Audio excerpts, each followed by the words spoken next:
My dear children, your director ma'am here. I'm interested to tell you about the topic immunity.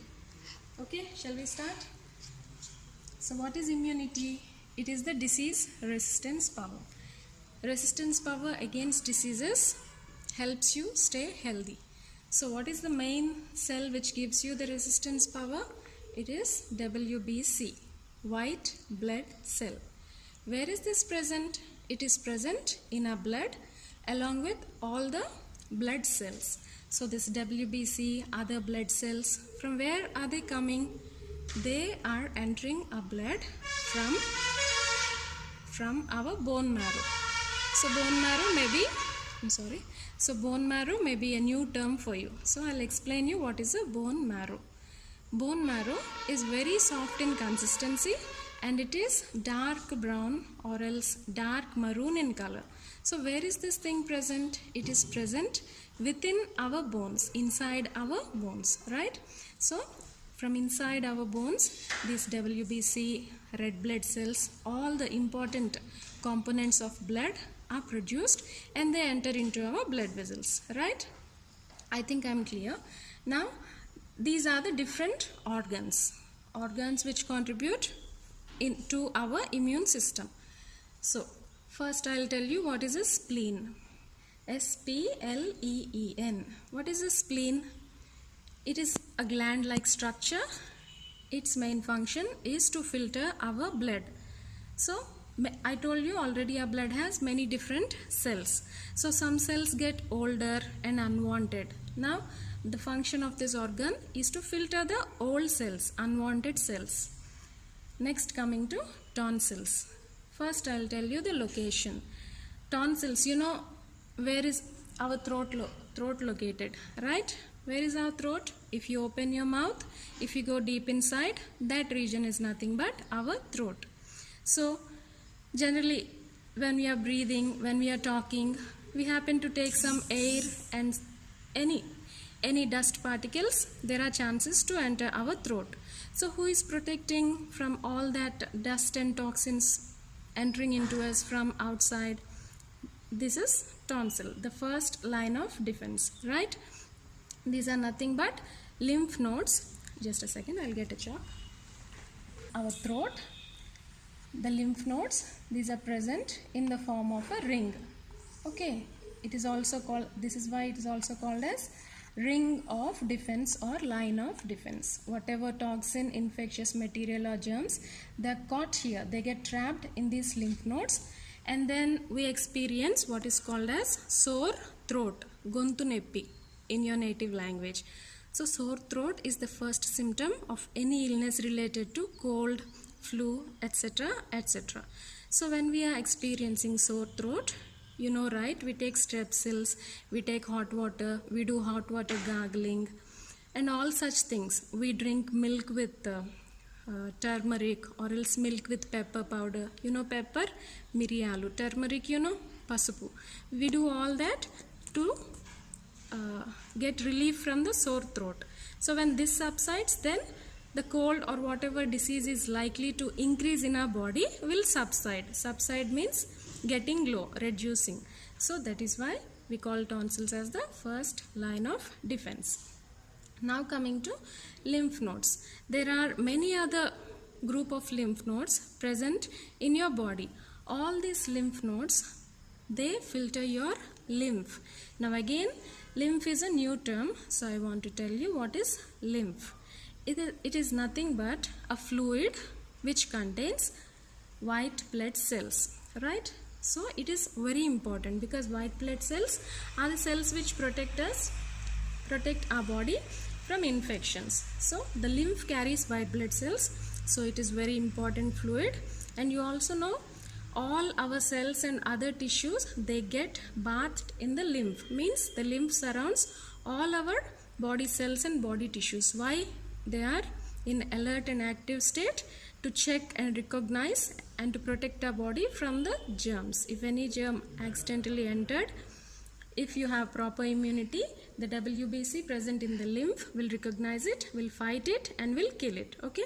So now who is taking care of the lymph? Who is filtering the lymph? You know, blood is filtered by spleen. Now lymph nodes will filter our lymph, right? They will remove all outdated or old WBC, and they will keep the lymph neat and fresh. Now another organ related to your immune system is thymus, THYMUS. So thymus is present and is very active in our childhood stage. As we grow up, it slowly disappears. This also gives the immune cells which are responsible for immunity. Now this is the basic, these are the things, the basic information about the organs responsible for immune system. Now let us know about the lifestyle which we have to adapt, lifestyle which we have to practice in order to have good levels of immunity. First one comes sleep. You have to follow good sleeping patterns. In the sense, I mean that 7 to 8 hours of sleep everybody should have. Little children will sleep a little more, and when we grow up, so we have to have 7 to 8 hours. Let it be from 9 to morning 6, like that. So early to bed and early to rise makes you, if you can complete the sentence, or else let me tell you, it makes you healthy, wealthy and wise, right? So sleep also boosts your memory. It increases your memory. Next, coming to food. So taking in food. How should we eat our food? We should eat properly cooked food and also natural food, fresh food. Let it be fresh fruits or fresh vegetables. It is always good to avoid junk food, fast food, for example, noodles and white bread, such kind of foods which are made with maida dough. You know, maida is nothing but refined wheat flour. Why? It is refined so much, like very fine dust, in a way that it loses all its nutritional value, right? So that is why concentrate on natural, home cooked, healthy food, mostly fresh fruits and fresh vegetables. And amount also, you have to take moderate amounts, not too less or not too much. Now about hygiene. What is hygiene? Cleanliness, neatness. You know it, right? Now we have to follow personal hygiene as well as surroundings. Our surroundings also should be clean, neat and tidy. Personal hygiene, what is it? Daily you get up, you brush your teeth, you take bath, you wear clean clothes and you keep on changing your towel. You will use washed towels, washed bed sheets, washed pillow covers, washed kerchiefs, right? Your parents will provide you clean, washed and neatly pressed. Pressed means ironed clothes. Why? To take care of your personal hygiene. Now what about your hygiene in the surroundings? It is, first point is disposal of the waste. We all have waste in our homes. Now should we just throw it on the road? No. Why? If you don't take care while disposing the waste, house flies, mosquitoes, many other harmful insects get attracted to the waste, and if it rains, there's no proper drainage for the rainwater also. If the waste is scattered everywhere, the water will not take its course. It will just get stagnated between the waste, and that wastewater, again dengue, mosquitoes, they all breed in that water, and mosquitoes number increases. We'll get viral fevers. So all such consequences are a result of improper disposal of waste. So you have to dispose your waste in a particular place, in a place where the government provides the bins.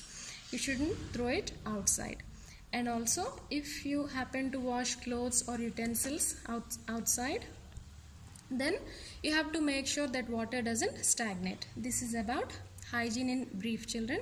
Now stress. What is stress? Stress is nothing but, in this competitive world, whatever competition we are facing, that is called as stress.